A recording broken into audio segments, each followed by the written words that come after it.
Well, thank you very much, everybody, for being here. We took a really incredible tour, and law enforcement has just done such a great job working with the National Guard and working with a lot of people, but we're here to show our support for Kenosha and Wisconsin. The state of Wisconsin's been very good to me.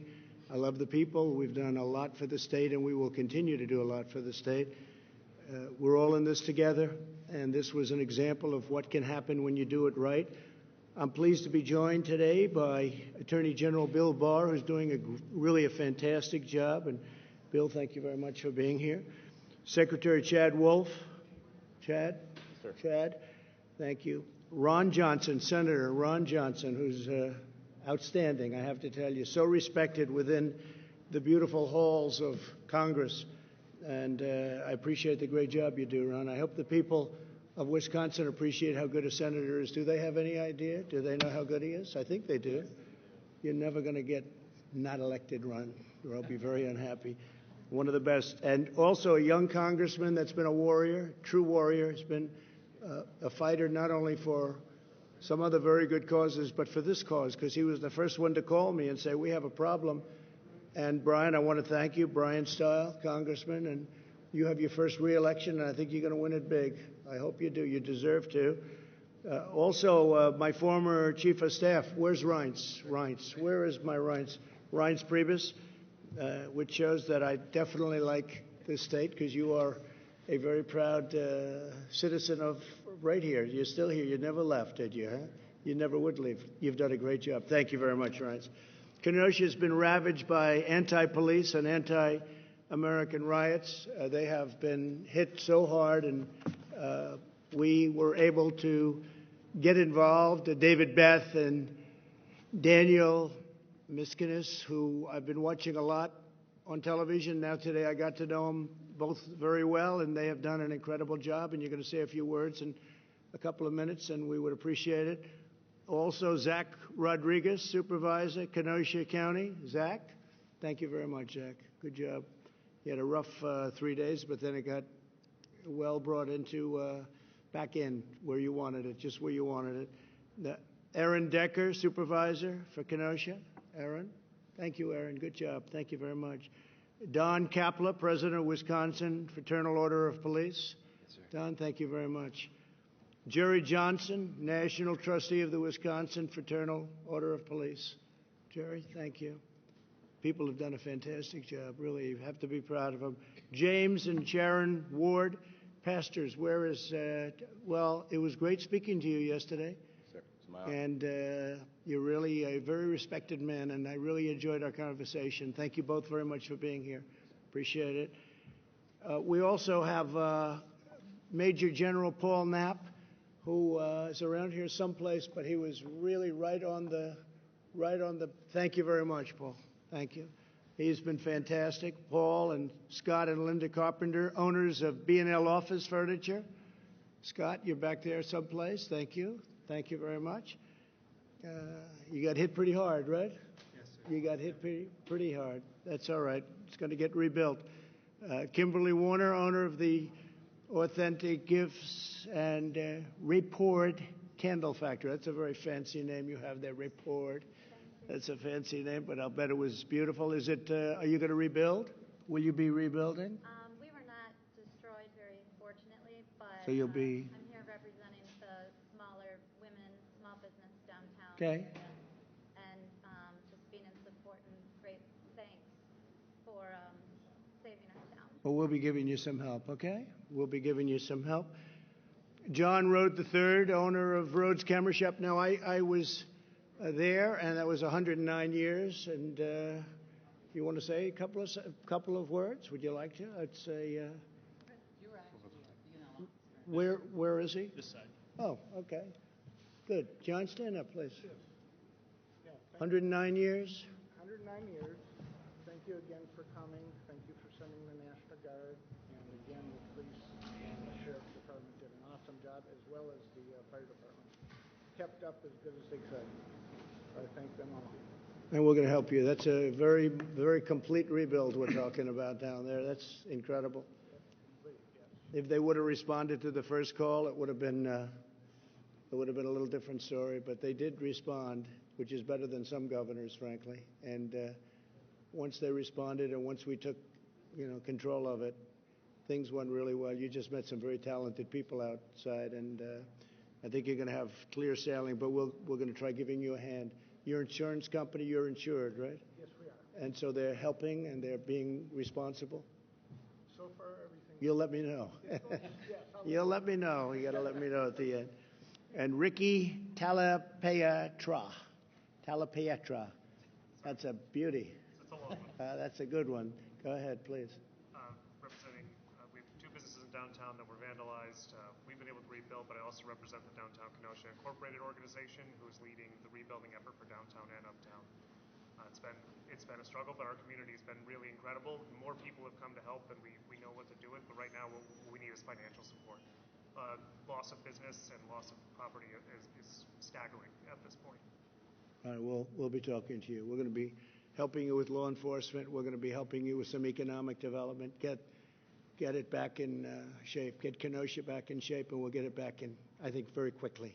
I really think so. And we'll be helped by John Morrissey, City Administrator of Kenosha. John, thank you very much, John. You have your work cut out for the next little while, but you'll be fine. I think we do. You're going to be in great shape. And Samantha Kirkman, State Representative, District 61. Thank you very much. Congratulations on doing a really great job.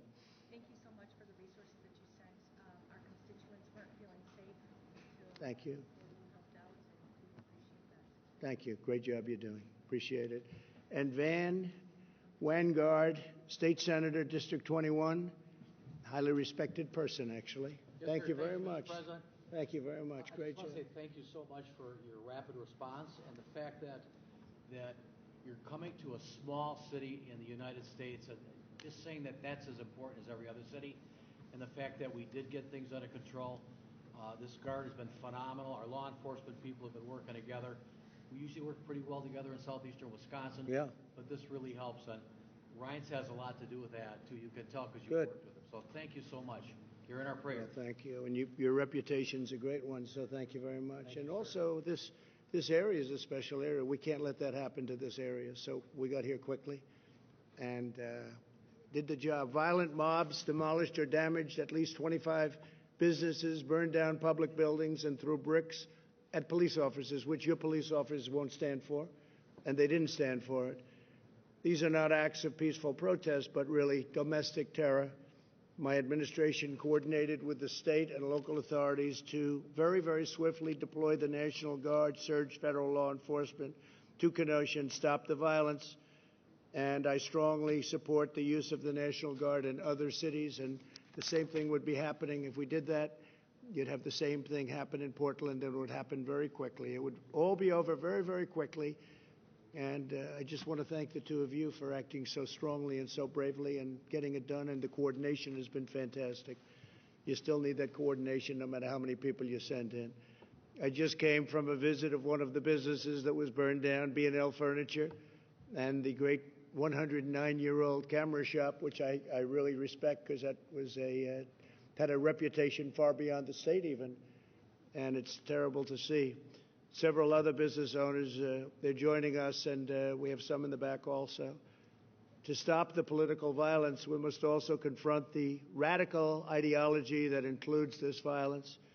Reckless, far-left politicians continue to push the destructive message that our nation and our law enforcement are oppressive or racist. They'll throw out any word that comes to them. Actually, we must give far greater support to our law enforcement. It's all about giving them additional support. These are great people.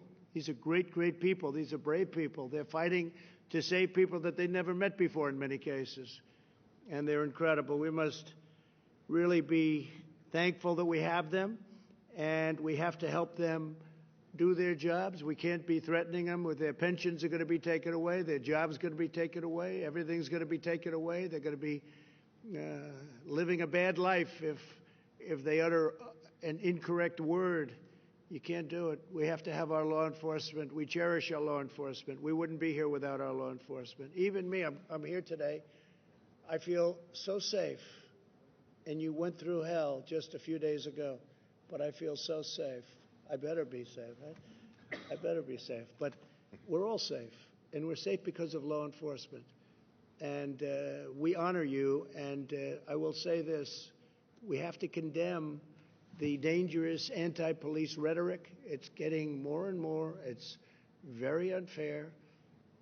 You have some bad apples. We all know that, and those will be taken care of through the system. And nobody's going to be easy on them either. And you have people that joke. They're under tremendous, I said it yesterday, I said it last night. They're under tremendous pressure. And they may be there for 15 years and have a spotless record, and all of a sudden they're faced with a decision. They have a quarter of a second to make a decision.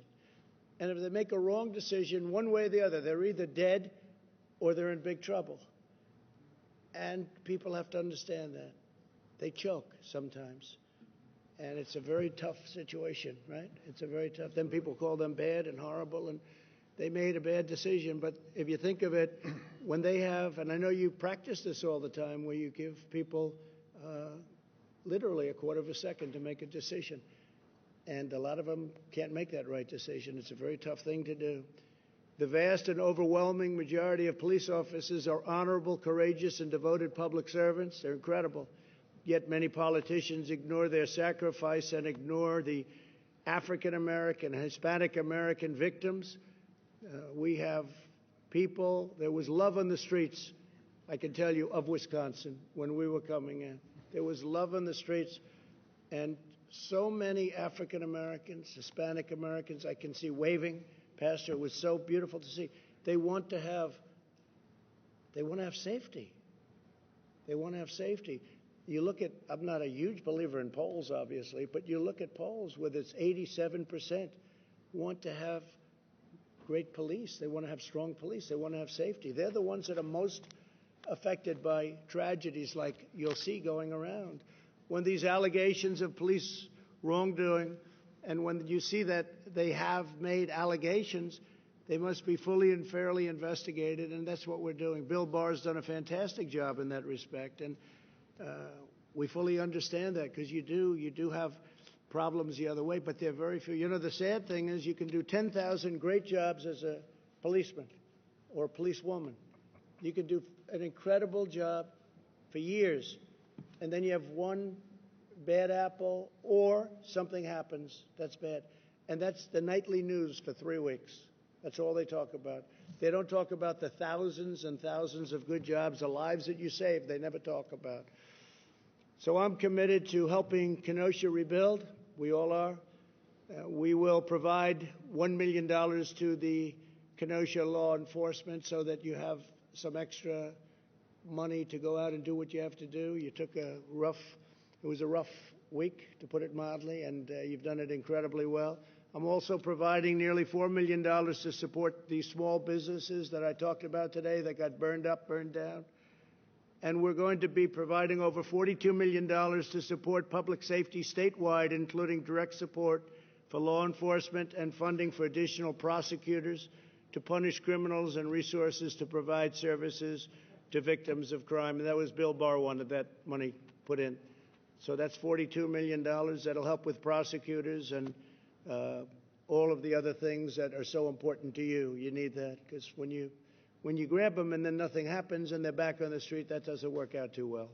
My administration is restoring public safety. We're hiring more police, surging tough-on-crime federal prosecutors, increasing penalties for assaulting law enforcement, and for dismantling Antifa. They don't want to mention the word Antifa. Nobody mentions it. There's a bad group of people. Very, very bad, very dangerous group of people. And we are doing a big number on Antifa. They're bad. Earlier this year, we announced Operation Legend to surge federal law enforcement to high-crime neighborhoods. It is a thing that has really worked out amazingly well, Bill, but it's really really understated in a sense. We've already conducted more than 1,000 arrests in our first month in Chicago. We went to Chicago very recently. Obviously, that's been a disaster, Chicago, total disaster, with, again, radical left Democrat, and we just have to it's all Democrat. Everything's Democrat. All of these problems are Democrat cities. We don't want to say it, but It is. The top 10 are Democrat, then you go into the top 25 and take a look at that. It's the same thing. We cut the number of murders in Chicago last month in half. Still way too many, but Operation Legend was very successful. Now it's just really getting going, but they cut it in half and just at its very early stage. This is in sharp contrast to those who want to slash police funding, oppose using the National Guard, and want to hire radical judges and prosecutors who will release rioters, looters, and criminals. We have that in Portland, where the prosecutors don't want to do anything. You can catch somebody doing the worst crime, and they don't want to do anything. So we're very upset about that. So we're not going to cut police funding. If you look at what they want to do, they want to cut police funding. We want to increase police funding substantially. They want to end cash bail, which has been a killer for New York. If you look at what's happening in New York, they allowed thousands of people out of jail in New York, and they're walking around and they're causing nothing but problems. Who would not know that? You don't have to know anything about policing. I'm not a policeman, but I would know that if you let these people out, many of them are going to cause tremendous problems. So they want to end cash bail, incentivize prison closures. They want to close the prison so that can't hold anybody. Reimagine public safety, end immigration enforcement, resume catch and release at the border.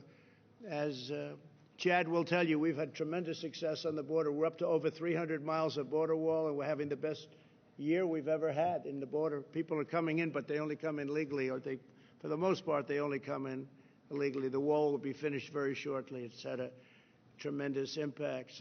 And the other thing, we want to appoint Supreme Court justices and judges. We'll be up to almost 300 judges by the end of the term, and 2 Supreme Court justices.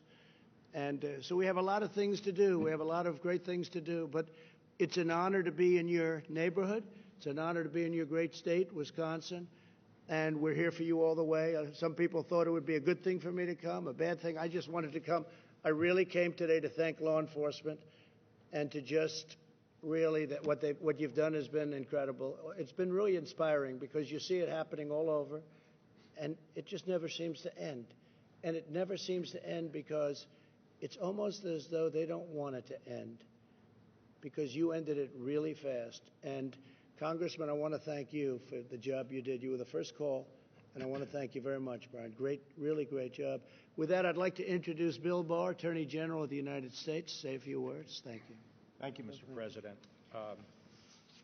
As most of you know, whenever there is an officer-involved shooting in our country, it's reviewed by local authorities to ensure that it was reasonable force. And when there are questions raised about it, the federal government also, the Justice Department, also reviews it. And like all procedures and processes in our country, we do it under due process. And we try to reach a dispassionate, reasoned decision based on an analysis of the situation. We do not allow judgments to be reached because of mob violence. We do not have mob violence in this country make our decisions over the fate of individuals when their actions are challenged. And when the shooting occurred here in Kenosha, under the direction of the President, we told the DOD, the Defense Department, to get ready some National Guard units in case they were needed to help here. And from several states volunteered to supply National Guard if they were needed. And the President directed me to assemble a group of federal law enforcement that could be dispatched here, which we did, and staged them in Chicago. And we were picking up information that these violent instigators were coming to Kenosha. They were coming from California, Washington State, a lot from Chicago, and they were coming up to Kenosha. So we expected matters to get worse. The violence that erupted shortly after the shooting is simply not a legitimate response to a police shooting. And the looting and the arson were unacceptable. And as it progressed, it became more and more distant from the issue of racial justice. It was violence for violence sake. And once again, we saw the hijacking of a protest by a hardcore group of radicals who were carrying out, planning, a coordinated, violent attack on law enforcement, on public property, and on private property, and that can't be tolerated. These are the same people, many of them who came from out of town. Out of 175 arrests, 100 were from out of town. And these are the same people using the same tactics that have been used in various cities: Washington, D.C., Atlanta, Chicago, now Kenosha, Portland. And they use these black bloc tactics, throwing projectiles at police, and literally trying to inflict injuries on police, arson, and rioting. They came equipped, as even the mayor of Washington acknowledged, they come equipped to fight. And it's completely unacceptable, and the state is the first line of defense. If local leaders are committed to keeping the public safe, it can be done. And while it was slow in getting off the starting block, this is an example that when you have the local political leadership backing the police, you have the state willing to put in the resources in terms of National Guard, and the federal government able to come up with support such as the FBI, the Marshals, and ATF, who have some special skills and forensic ability to help, there will be peace on the streets. And there's going to be accountability. What people don't see is that in all of these cities, there are task forces of federal and state officers reviewing all the video that we can get our hands on. And when we are able to identify people who committed crimes in these riots, going all the way back to the beginning, whether they're burning police cars or throwing rocks at people, which are deadly, they will be prosecuted. That's a large-scale effort, and it's going to continue. So I can tell you, Mr. President, that as far as the federal government is concerned, we welcome the opportunity to work with state and local to deal with this public safety issue. Law enforcement is used to working together. We do a good job when we're allowed to work together. This is no different than dealing with violent crime where we work together. We can achieve results, and the federal government is willing to use all our tools and all our laws to bring these people to justice. Thank you. Thank you very much. You're doing a great job, Bill. Thank you. Senator Ron Johnson from your wonderful state, and he is one of the great senators, I can tell you that, in the U.S. Senate. He's one of the best. Ron, please. There's no doubt what you've been talking about in terms of the decisiveness, the resolve, the surging of resources. I think 44 different counties sent representatives from different sheriff departments that really helped stop the rioting and bring peace to the streets. But we have, Pastor Ward and his wife, and I reached out because I was just so appreciative of Julia Jackson's words of forgiveness and of healing. And so you combine the proper role of law enforcement, the support for law enforcement, with people that also want to end the violence, that are willing to forgive and are willing to offer those words of healing. So I thought that was very powerful. I was really appreciative of, and Mrs. Ward, thanks for talking to me, and then, Pastor Ward, thanks for calling me back. Pleasure. That's also incredibly important. Here in Wisconsin, a little bit of a side, but Charles Krauthammer once gave a speech here and said, "You always hear Minnesota nice. I say Wisconsin even nicer." And that's true. I mean, we are nice people. We have common sense. We all share the same goal. We all want a safe, a prosperous, but secure Kenosha, Wisconsin, America. So we really do share the same goal. So as important, and it's so important to support law enforcement. My message to the folks out here is that it's a very small percentage of the American population that are doing the rioting, that are trying to defund the police. The vast majority of Americans are so appreciative of the service and the sacrifice and the help they get from law enforcement. So I don't want law enforcement to be dispirited at all, because the vast majority of Americans are for you, the vast majority of Wisconsinites. But at the same time, it takes American citizens to offer those words of forgiveness and try and attain that type of unity and healing. So again, Mr. President, I thank you for coming here, for coming here to thank law enforcement, to support law enforcement, but also coming here just to support the citizens of Kenosha and Wisconsin as we rebuild, as we recover from something that the vast majority of people abhor and do not support. Thank you very much, Ron. Appreciate it. Congressman, please, Brian Style. Mr. President, I appreciate you being here. As events spiraled out of control, people started calling me. They were scared, they were nervous, they were concerned about their safety, their family's safety, their home, their place of employment, and they were looking for where to turn. And it was very clear from talking to folks here in the city of Kenosha, local elected leaders, that we needed additional resources in the community of Kenosha immediately. That's ultimately why I called you on Tuesday morning.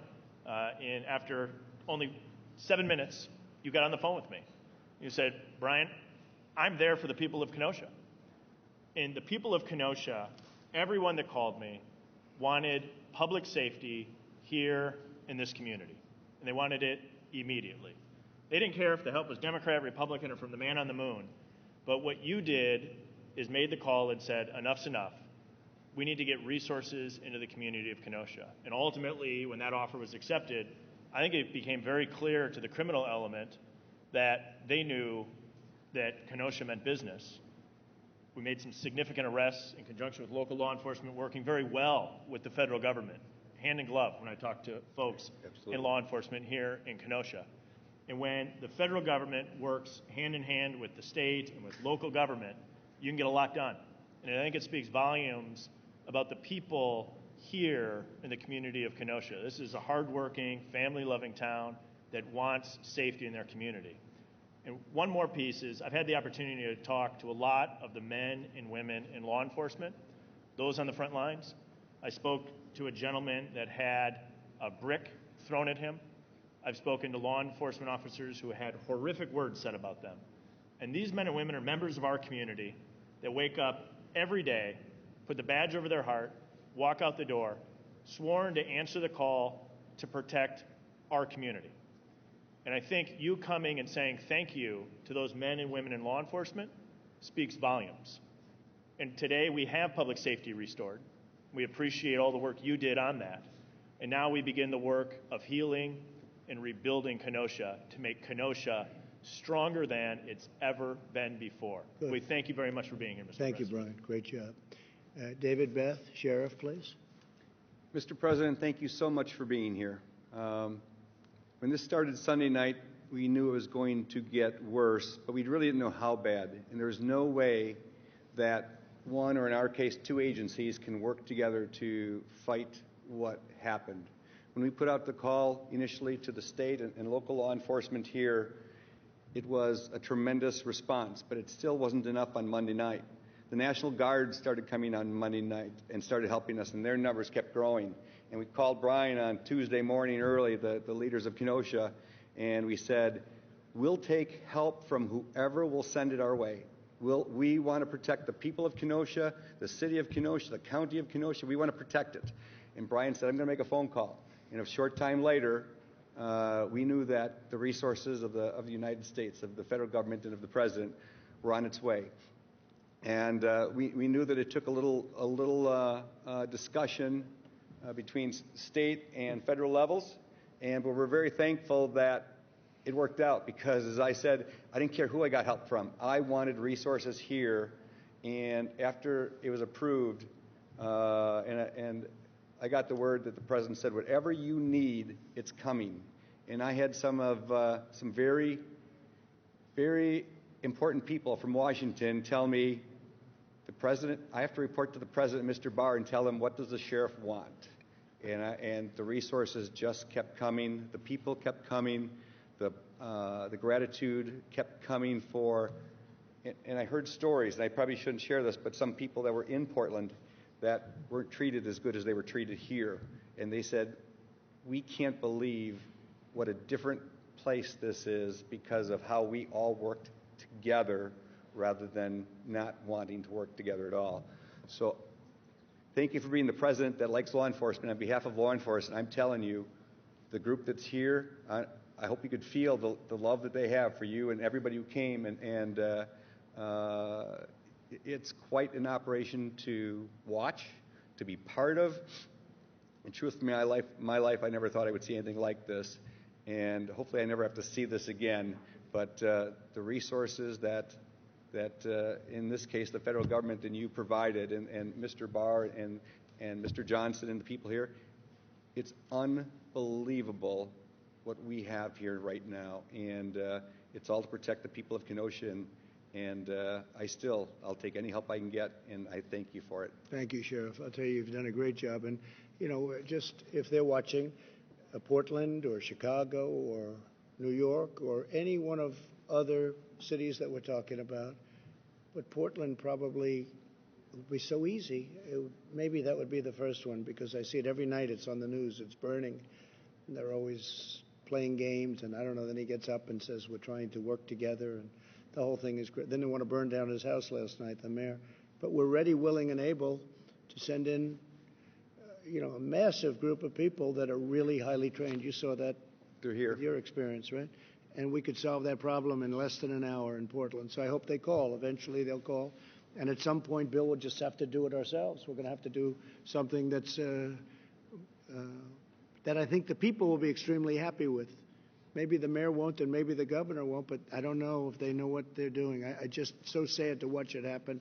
But here you acted and acted appropriately. Please, Daniel, go ahead. Mr. President, first of all, thank you for the support. Thank you for coming to what is small town America. Kenosha is 100,000 people. By national standards, we're still small. But what you also have here is a reaction to, is an attack on small town America.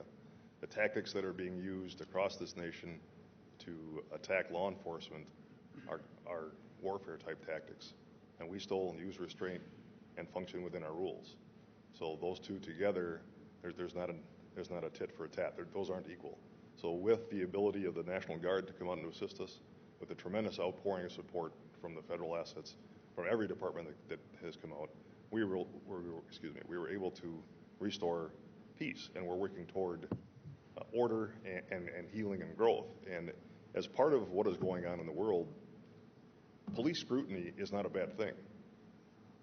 Police, or attacks on the police, and the things that are happening that lead to riots, that's not about police scrutiny. That's not about anything else. Those are legitimate attacks. So what worked for us was we certainly had a unified command. We had a unified mission that normally takes some time to build. But instantly, between myself and the sheriff and the local leaders, the city administration, county, we pulled together. We worked with the city. We worked with the state. We worked with officers from southeast of here, and there's not a lot southeast of Wisconsin, or Kenosha, to the northwest corner of the state. We had people from 2 steps away from Canada sending officers down here. So the response here in the law enforcement community was tremendous, and everybody I talked to was here to help restore peace and order for the good people of Kenosha. And thank you for helping us. Thank you, Daniel. Great job you did. Thank you. And you two worked together beautifully. It's really good. Really good job. Please, Jed. Well, thank you, Mr. President. Americans need and deserve both law enforcement and public safety, regardless of where they live, and regardless of their politics.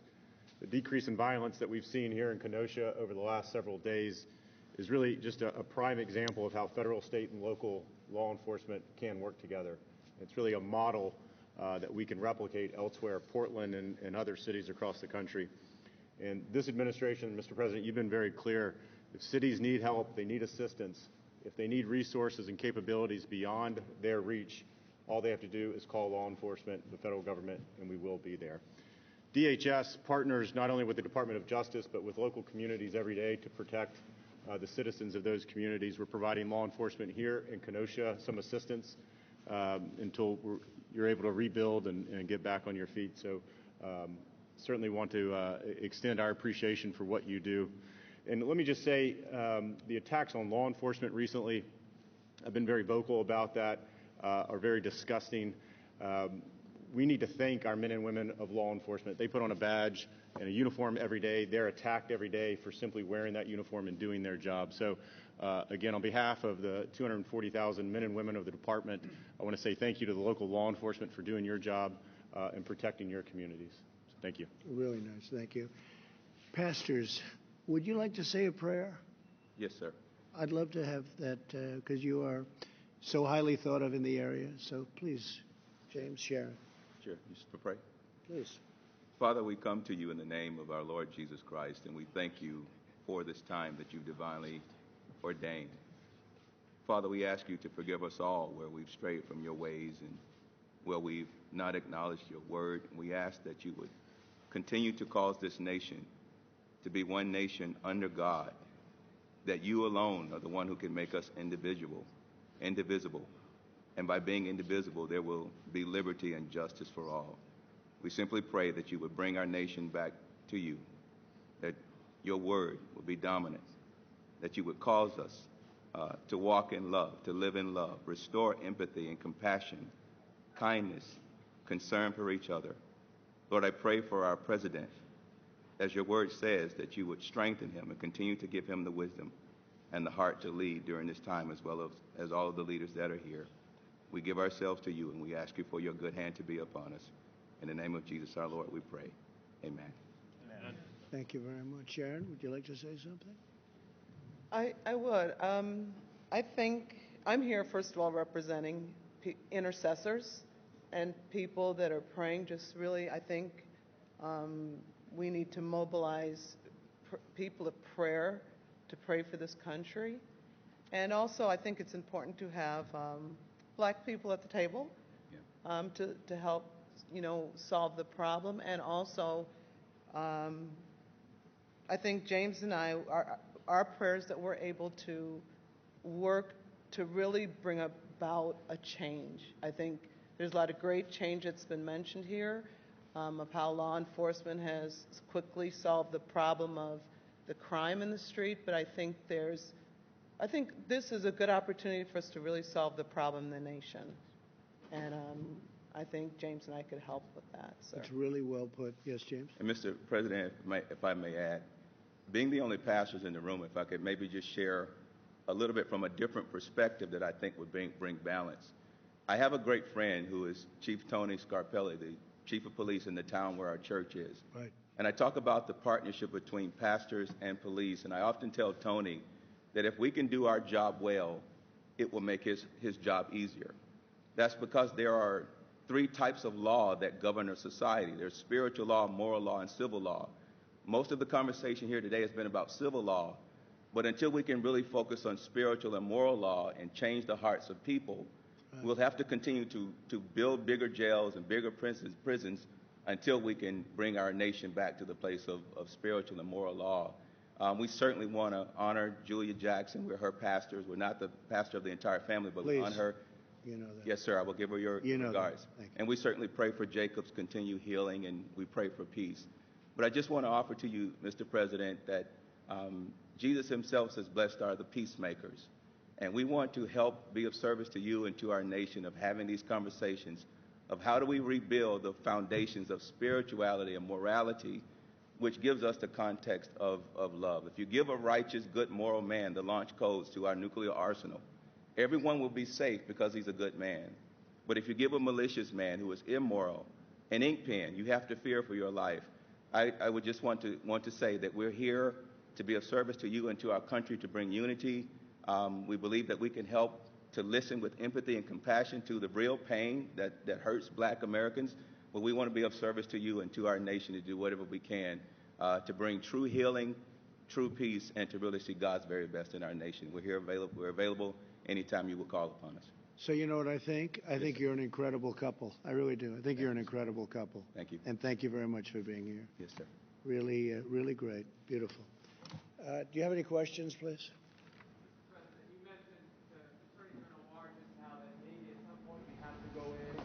On your own. Is that a suggestion that you'd like to send in federal agents to cities like Portland or Chicago? No, it's not, but yeah. No, it's not. It's just that we're tired of watching every night with Portland. They're on night 104 now, and we're tired of watching it because it could be solved in an hour. And we're tired of watching a mayor that has no clue what's going on. And people are calling our office, and people are calling Washington that live in Portland and live in the state. And they're saying, please, please send help. And the governor, we call the governor often, and they say, no, we don't need your help. But I say, your community is burning down. They don't need our help. Now, I don't know if that's political. I don't know what is going on. Certainly not common sense, but we could solve it just like here, we all worked together. We came in the federal government, the state government, the city government. Everybody worked together.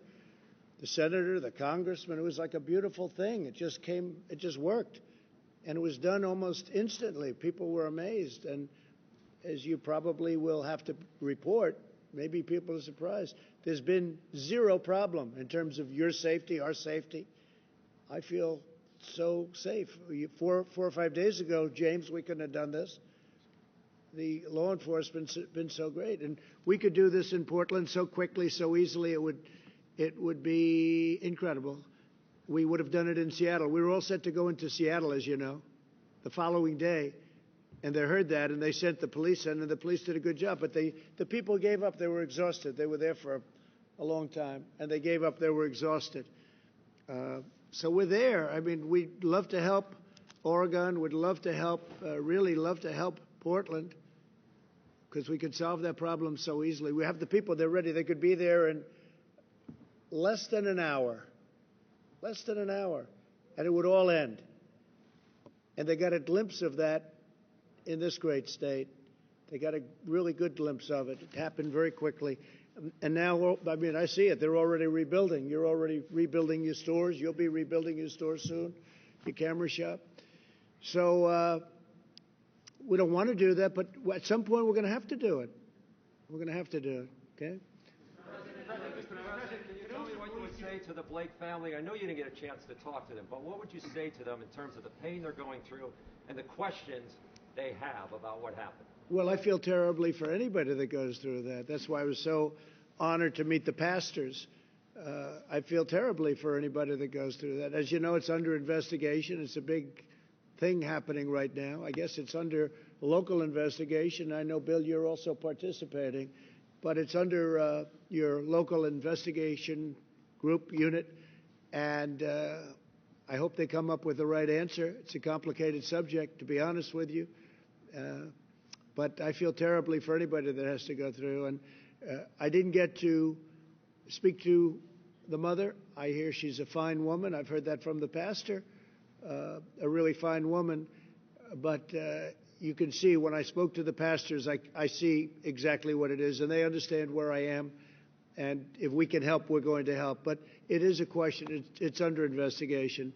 A lot of things happened with that, and other things, frankly, that we're looking at very, very closely. Okay?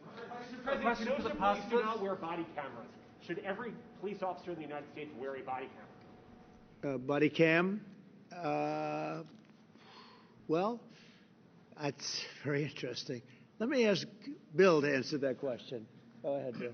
Well, generally, that's a local issue for each police force and each community, the political leaders of a community, to decide upon.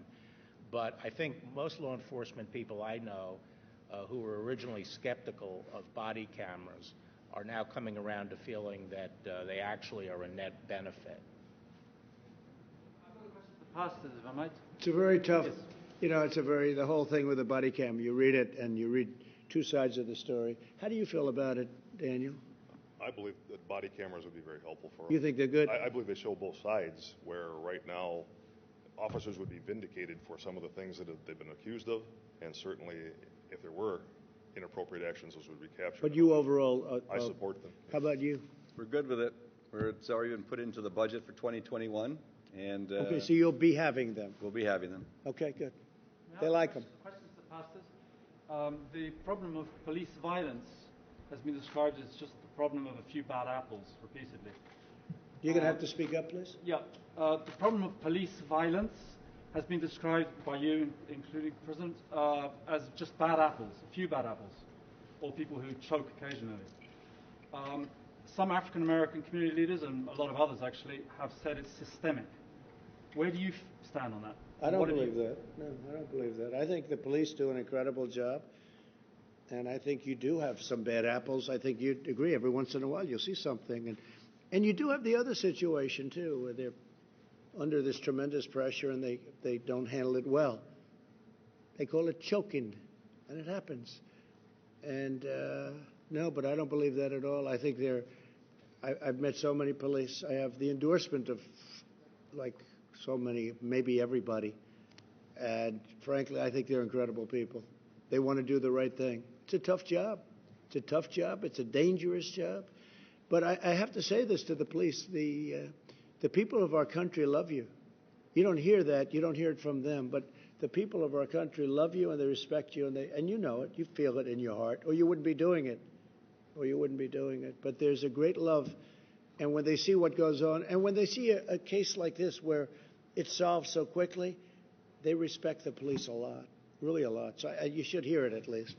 Mr. President, to follow on that, we're focusing on violent actions, but there have been countless nonviolent protests here in Wisconsin and across the country this summer. People calling for an end to systemic racism. Do you believe systemic racism is a problem in this country? Well, you just keep getting back to the opposite subject. We should talk about the kind of violence that we've seen in Portland and here and other places. It's tremendous violence. You always get to the other side. Well, what do you think about this or that? The fact is that we've seen tremendous violence, and we will put it out very, very quickly if given the chance. And that's what this is all about. I keep hearing about peaceful protests. I hear it about everything. And then I come into an area like this and I see the town is burned down. I mean, you look at Minneapolis, they should have acted much quicker. When we got the National Guard in there, it took literally a half an hour. You saw the scene. They formed, they walked, it was over. And they haven't had a problem of any consequence since. Their police weren't allowed to do the job that they could do. They have a very good police department, but they weren't allowed. Now they want to break it up. They want to end it. They don't want to have a police department. They want to not only defund, they want to get rid of it. It's ridiculous. So I just say this, that the kind of violence that I saw, you may have protesters, but you have some really bad people, too. You have anarchists, and you have the looters, and you have the rioters. You have all types. You have agitators. And that's what you should be focusing on with your question. I keep hearing about peaceful protests. It's become really, I think it's hurt the media very badly, because you'll have somebody standing on one of the networks, I won't say which one, but there are more than one, many of them, saying how it's a peaceful protest, and over the shoulder you see the whole place is burning down. It's become a pretty common sight. So I don't view the peaceful protest. I think peaceful protesting is fantastic. I think it's great. But by and large, this is not peaceful protest. When you walk into an area and you see buildings that have burned down, and fortunately here we stopped it early, and so the damage is relatively minimal. But when you look at some of these areas that they just don't ask for the help, they refuse to allow us to go in and help them. And by the time you get there, the place is disintegrated.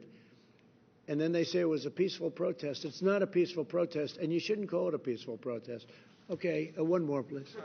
For the pastors, answer my question, please.